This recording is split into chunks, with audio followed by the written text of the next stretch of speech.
এটা হচ্ছে ফরিদপুরের মহাপবিত্র ফাতেহা শরীফ জিন্দাবাদ।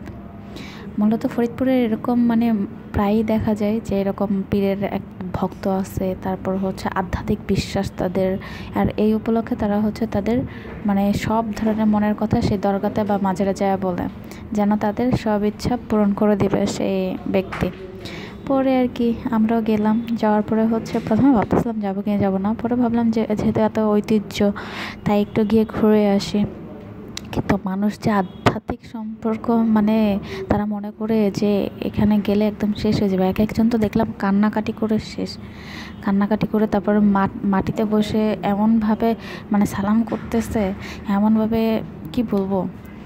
তারপরে হচ্ছে গেলাম, যাওয়ার পরে ওখানে ভিতরে হচ্ছে ঢুকতে দেবে না। কেন ঢুকতে দেবে না? কারণ হচ্ছে এখানে সব মানুষ খুব সুন্দরভাবে যেতে হয়, আর জুতা খুলে হাতে নিয়ে যেতে হবে।